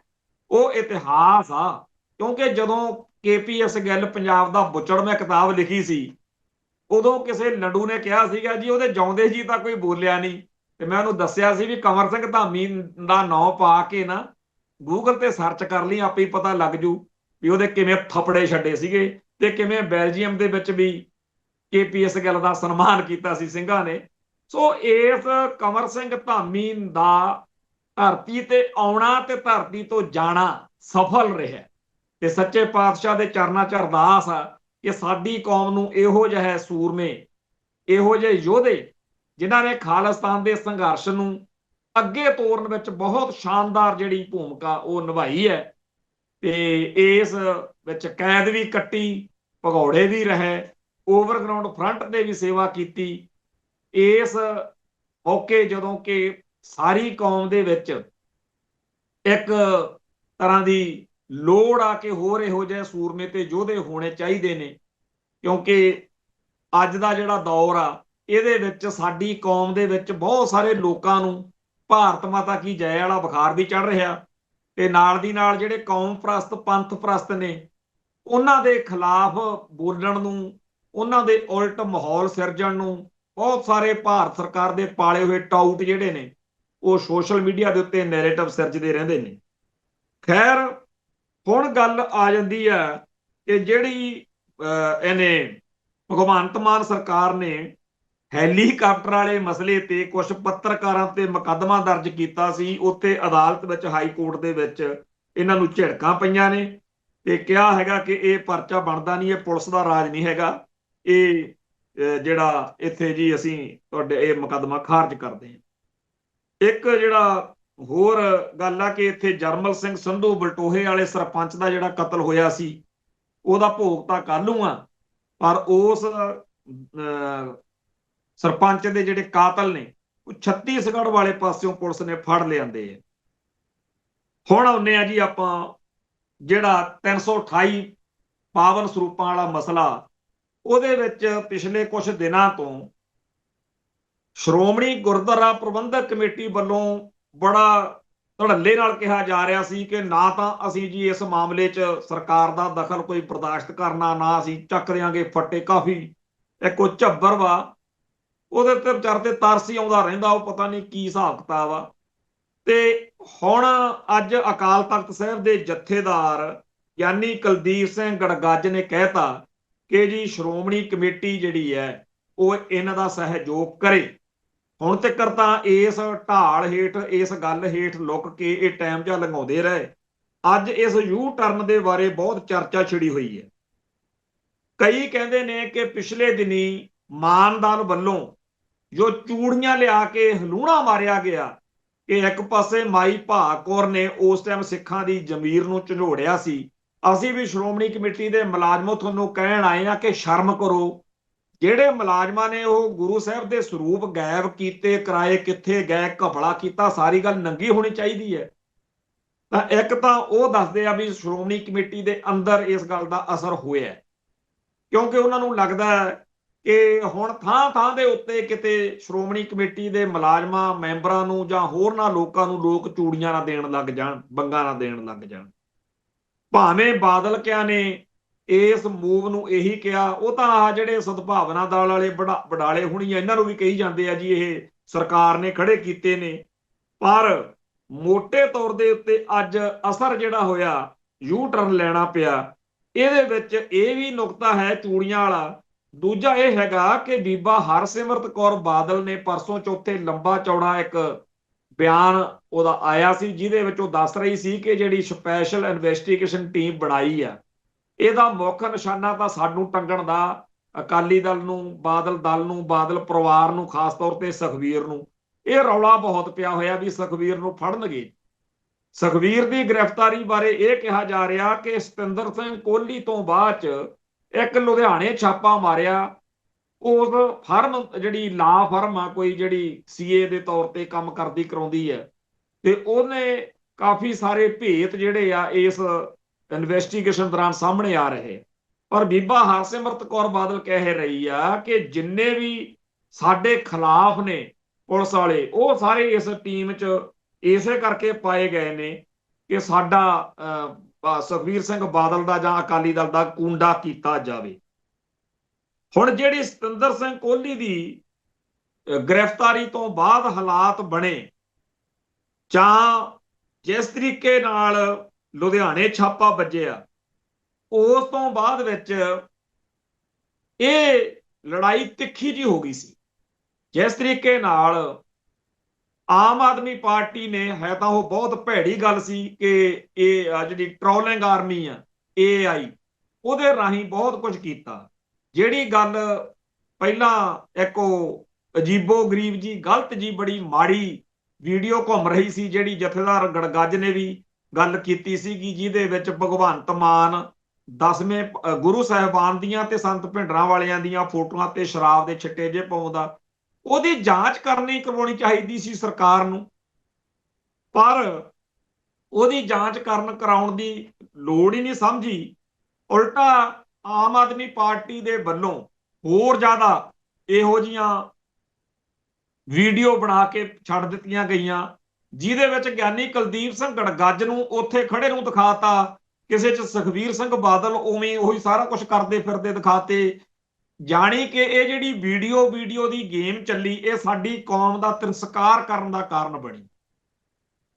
ਸੋਸ਼ਲ ਮੀਡੀਆ ਦੇ ਉੱਤੇ ਟਰੋਲਿੰਗ ਆਰਮੀ, ਚਾਹੇ ਉਹ ਆਮ ਆਦਮੀ ਪਾਰਟੀ ਦੀ ਆ, ਚਾਹੇ ਉਹ ਬਾਦਲਕਿਆਂ ਦੀ ਆ, ਜਿਸ ਤਰੀਕੇ ਨਾਲ ਕੌਮੀ ਜਜ਼ਬਾਤ ਨੂੰ ਇਹ ਸੱਟ ਮਾਰ ਰਹੇ ਨੇ, ਇਹ ਬਹੁਤ ਮਾੜਾ। ਇਹਦੇ ਬਾਰੇ ਗਿਆਨੀ ਕੁਲਦੀਪ ਸਿੰਘ ਗੜਗੱਜ ਨਾਲ ਕੱਲ ਮੈਂ ਵੀ ਗੱਲ ਕੀਤੀ ਸੀ, ਹੋਰ ਵੀ ਕਈ ਵਿਚਾਰਾਂ ਕੀਤੀਆਂ ਫੋਨ ਤੇ, ਪਰ ਇਹ ਗੱਲ ਖਾਸ ਤੌਰ ਤੇ ਕੀਤੀ ਕਿ ਸਿਆਸੀ ਤੌਰ ਤੇ ਉੱਤੇ ਜੋ ਚੱਲ ਰਿਹਾ ਉਹ ਤੁਹਾਡਾ ਆਪਦਾ ਰੰਡੀ ਰੋਣੇ ਪੈਂਦੇ ਰਹਿੰਦੇ ਆ 100, ਪਰ ਆ ਜਿਹੜੇ ਸਾਡੇ ਆਮ ਸ਼ਰਧਾਲੂ ਸਿੱਖ ਨੂੰ ਬਹੁਤ ਮਹਿਸੂਸ ਹੁੰਦਾ, ਇਹ ਕੰਮ ਰੁਕਣਾ ਚਾਹੀਦਾ, ਇਹਨੂੰ ਕਿਸੇ ਤਰੀਕੇ ਨਾਲ ਇਹਨੂੰ ਟੈਕਲ ਕਰੋ, ਹੈਂਡਲ ਕਰੋ। ਕੌਮ ਦਾ ਜਲੂਸ ਨਿਕਲ ਰਿਹਾ। ਦੋਵੇਂ ਪਾਰਟੀਆਂ ਦੀ ਟਰੋਲਿੰਗ ਆਰਮੀ ਬਹੁਤ ਨੀਚ, ਇੱਕ ਫੋਟੋ ਗੁਰੂ ਦਰਬਾਰ ਦੀ, ਆਪਣੇ ਦਰਬਾਰ ਸਾਹਿਬ ਦੀ ਵਰਤੀ ਹੈ ਜਿਹੜੀ, ਉਹ ਬਹੁਤ ਮਾੜੀ ਆ। ਉਹਦੇ ਵਾਸਤੇ ਤਾਂ ਸ਼੍ਰੋਮਣੀ ਕਮੇਟੀ ਨੇ ਇੱਥੇ ਪੁਲਿਸ ਨੂੰ ਸ਼ਿਕਾਇਤ ਵੀ ਕੀਤੀ ਹੈ। ਹੁਣ ਇਹੋ ਜਿਹੀਆਂ ਗੱਲਾਂ ਨਾਲ ਜਿਹੜੀਆਂ ਆਮ ਆਦਮੀ ਪਾਰਟੀ ਦੇ ਵੱਲੋਂ ਕੀਤੀਆਂ ਗਈਆਂ, ਉਹਦੇ ਵਿੱਚ ਆਮ ਆਦਮੀ ਪਾਰਟੀ ਨੂੰ ਵੀ ਲੱਗਦਾ ਹੋਣਾ ਕਿ ਅਸੀਂ ਗਲਤੀ ਕਰ ਰਹੇ ਹਾਂ ਜਾਂ ਗਲਤ ਹੋ ਗਏ ਹਾਂ। ਤੇ ਕੱਲ ਦਿਨੇ ਭਗਵੰਤ ਮਾਨ ਦਾ ਬਤੌਰ CM ਬਿਆਨ ਆ ਗਿਆ ਸੀ ਕਿ ਜੀ ਜਿਹੜਾ ਮੈਂ ਉੱਥੇ ਹੁਣ ਕੋਈ ਜੀ ਲੇਖਾ ਲੈਣ ਨਹੀਂ ਚੱਲਿਆ, ਕਿਉਂਕਿ ਪਹਿਲਾਂ ਤਾਂ ਬੜੀ ਚੜ੍ਹਤ ਜੀ ਵਾਲੀ ਟੋਨ ਸੀ, ਚੱਕ ਦਿਆਂਗੇ ਵਾਲੀ। ਹੁਣ ਉਹ ਕਹਿੰਦਾ ਸੀ ਮੈਂ ਤਾਂ ਜੀ ਲੇਖਾ ਦੇਣ ਚੱਲਿਆ, ਮੈਂ ਤਾਂ ਉੱਥੇ ਆਇਆ ਨਹੀਂ, ਉਹ ਨਹੀਂ, ਢਿੱਲੀ ਗੱਲ ਕੀਤੀ ਅੱਗੇ ਨਾਲੋਂ। ਤੇ ਦੂਜੇ ਪਾਸੇ ਅੱਜ ਜਿਹੜਾ ਯੂ ਟਰਨ ਆਇਆ, ਲੋਕ ਇਹਦੇ ਪਿੱਛੇ ਸੋਚ ਰਹੇ ਨੇ ਕਿ ਹੋ ਸਕਦਾ ਦੋਨਾਂ ਪਾਸਿਆਂ ਦੇ ਵਿੱਚ ਕਿਸੇ ਨੇ ਕਿਹਾ ਹੋਵੇ ਕਿ ਮਾੜੀ ਮੋਟੀ ਸੁਰਤ ਕਰੋ, ਤੁਸੀਂ ਕਿਵੇਂ ਦੋਨੇ ਕੁੱਕੜ ਖੇ ਨਾਲ ਪੂਰੇ ਪੰਜਾਬ ਦਾ ਤੇ ਪੰਥ ਦਾ ਦੁਨੀਆ 'ਚ ਜਲੂਸ ਕੱਢਣ ਲੱਗੇ ਹੋਏ। ਖੈਰ, ਅੱਜ ਜਿਹੜਾ ਇਹ ਨਵੀਂ ਡਿਵੈਲਪਮੈਂਟ ਹੋਈ ਆ, ਇਹਦੇ 'ਚ ਇਹ ਤਾਂ ਗੱਲ ਹੈ ਕਿ ਹੁਣ ਸਪੈਸ਼ਲ ਇਨਵੈਸਟੀਗੇਸ਼ਨ ਟੀਮ ਆ ਜਿਹੜੀ, ਉਹ ਦੋਸ਼ੀਆਂ ਵੱਲ ਵਧੂਗੀ। ਜਾਂਚ ਟੀਮ ਨੂੰ ਸ਼੍ਰੋਮਣੀ ਕਮੇਟੀ ਦੇ ਸਹਿਯੋਗ ਨਾਲ ਆਖਰੀ ਅੰਤ ਸੱਚ ਤੱਕ ਪਹੁੰਚਣਾ ਚਾਹੀਦਾ। ਜਿਹੜੇ ਉਹ ਸਰੂਪ ਨੇ ਉਹ ਕਿੱਥੇ ਨੇ, ਉਹਦਾ ਜ਼ਰੂਰ ਪਤਾ ਲੱਗਣਾ ਚਾਹੀਦਾ। ਤੇ ਸਾਰੇ ਪਾਪੀਆਂ ਨੂੰ, ਜਿਨ੍ਹਾਂ ਨੇ ਇਹ ਕੁਕਰਮ ਕੀਤਾ, ਜਿਹੜਾ ਗੁਰੂ ਸਾਹਿਬ ਨੂੰ, ਸਾਡੇ ਇਸ਼ਟ ਨੂੰ ਇਸ ਤਰੀਕੇ ਨਾਲ, ਉਹਨਾਂ ਨੂੰ ਸਜ਼ਾ ਮਿਲਣੀ ਚਾਹੀਦੀ ਆ। ਉਹਦੇ ਵਿੱਚ ਚਾਹੇ ਅਕਾਲ ਤਖਤ ਸਾਹਿਬ ਦੀ ਭੂਮਿਕਾ ਹੈ, ਚਾਹੇ ਸ਼੍ਰੋਮਣੀ ਕਮੇਟੀ ਦੀ ਭੂਮਿਕਾ, ਚਾਹੇ ਪੰਜਾਬ ਸਰਕਾਰ ਦੀ ਭੂਮਿਕਾ, ਉਹ ਸਾਰਥਕ ਹੋਣੀ ਚਾਹੀਦੀ ਹੈ। ਆਪਸ ਵਿੱਚ ਹੀ ਜਿਹੜਾ ਇਸ ਮਸਲੇ ਤੇ ਸਿਆਸਤ ਕਰਕੇ ਇਹ ਸਾਡੇ ਦਿਲ ਦੁਖੀ ਕਰਨ ਵਾਲੀ ਗੱਲ ਆ, ਇਹ ਬੰਦ ਹੋਣੀ ਚਾਹੀਦੀ ਹੈ। ਦੂਸਰੀ ਹੈਗੀ ਆ ਗੱਲ ਪੇਸ਼ੀ ਦੀ। ਹੁਣ ਤਾਂ ਲੋਕਾਂ ਨੂੰ ਇਹ ਵੀ ਲੱਗਦਾ ਕਿ ਪੇਸ਼ੀ ਮੌਕੇ ਵੀ ਉਹਨੂੰ ਦਸਵੰਧ ਬਾਰੇ ਜਾਂ ਹੋਰ ਗੱਲਾਂ ਬਾਰੇ ਜਦੋਂ ਪੁੱਛਿਆ ਜਾਊਗਾ ਕਿਉਂਕਿ ਜਿਹੜੀ ਉਹਦੀ ਟੋਨ ਢਿੱਲੀ ਹੋਈ ਆ ਭਗਵੰਤ ਮਾਨ ਦੀ, ਉਹਦੇ ਪਿੱਛੇ ਇਹੀ ਮੰਨਿਆ ਜਾ ਰਿਹਾ ਕਿ ਹੁਣ ਉਹਨੂੰ ਪਤਾ ਕਿ ਜਿਹੜੇ ਮੈਂ ਗੋਲਕ ਦੀ ਮਾਇਆ ਦੀ ਦੁਰਵਰਤੋਂ ਕਿਸੇ ਵੱਲੋਂ ਹੋ ਰਹੀ ਆ, ਉਹਦੇ ਬਾਰੇ ਕੋਈ ਗੱਲ ਕਰ ਸਕਦਾ। ਮੈਂ ਦਸਵੰਧ ਬਾਰੇ ਬੋਲ ਕੇ ਗਲਤ ਕੀਤਾ, ਜਿਹੜਾ ਮੈਂ ਕਿਹਾ ਕਿ ਜੀ ਅੱਜ ਤੋਂ ਬਾਅਦ ਵਿੱਚ ਮਾਇਆ ਨਾ ਪਾਓ ਉਹਦੇ, ਜੇ ਆ ਬੋ ਆ। ਇਹ ਗੱਲ ਚੰਗੀ ਵੀ ਆ ਜੇਕਰ ਇਸ ਗੱਲ ਦੇ ਬਹਾਨੇ, ਕਿਉਂਕਿ ਅੱਗੇ ਪਿੱਛੇ ਵੀ ਕਈ ਦੇਖੀਦੇ ਆ, ਗੱਲ ਕੋਈ ਹੁੰਦੀ ਆ ਪਹਿਲਾਂ ਇਹੀ ਕਹਿਣਗੇ ਫਿਰ ਜੀ ਉਹ ਫਲਾਣੇ ਮਾਇਆ ਨਾ ਲਿਆ ਕਰੋ, ਕੌਣ ਕਹਿੰਦਾ ਤੁਹਾਨੂੰ ਪਾਓ, ਕੋਈ ਆਪਦੀ ਦਸਵੰਧ ਕੱਢਣਾ ਹੋਰ ਗੱਲ ਆ, ਕਿਸੇ ਮਸਲੇ ਤੇ ਵੱਖਰਾ ਹੋਣਾ ਹੋਰ ਗੱਲ ਆ। ਖੈਰ ਹੁਣ ਇਹ ਜਿਹੜਾ ਮਸਲਾ ਇਹ ਜਿਸ ਪਾਸੇ ਨੂੰ ਤੁਰਿਆ, ਇਹਦਾ ਆਪਾਂ ਸਾਰੇ ਸਵਾਗਤ ਕਰੀਏ। ਸੱਚੇ ਪਾਤਸ਼ਾਹ ਕਿਰਪਾ ਕਰਨ ਕਿ ਕੌਮ ਦੇ ਖਿਲਾਫ ਜਿਹੜਾ ਨੈਰੇਟਿਵ ਆ ਉਹ ਖਤਮ ਹੋਵੇ, ਕੌਮ ਦੀ ਚੜ੍ਹਦੀ ਕਲਾ ਵਾਲਾ ਜਿਹੜਾ ਮਾਹੌਲ ਉਹ ਬਣੇ। ਹਾਂ, ਸਿਆਸੀ ਲੋਕਾਂ ਨੇ ਇਹੋ ਜਿਹਾ ਕੁਝ ਕਰਨੋਂ ਨਾ ਹਟਣਾ ਹੁੰਦਾ ਤੇ ਨਾ ਹੀ ਉਹਦਾ ਕੋਈ ਐਂਡ ਹੁੰਦਾ, ਪਰ ਅੱਜ ਦੀ ਤਰੀਕ ਵਿੱਚ ਇਹ ਸਾਰਾ ਕੁਝ ਕੰਢੇ ਬੰਨੇ ਲੱਗਦਾ ਦੇਖ ਕੇ ਚੰਗਾ ਮਹਿਸੂਸ ਹੋ ਰਿਹਾ। ਤੇ ਇੱਥੇ ਸਮਾਪਤੀ ਕਰਦੇ ਹਾਂ, ਕੁਝ ਗੱਲਾਂ ਜ਼ਰੂਰੀ ਸੀ ਜਿਹੜੀਆਂ ਕਰਨੀਆਂ, ਸੋ ਕੱਲ ਕਰਾਂਗੇ। ਵਾਹਿਗੁਰੂ ਜੀ ਕਾ ਖਾਲਸਾ, ਵਾਹਿਗੁਰੂ ਜੀ ਕੀ ਫਤਿਹ।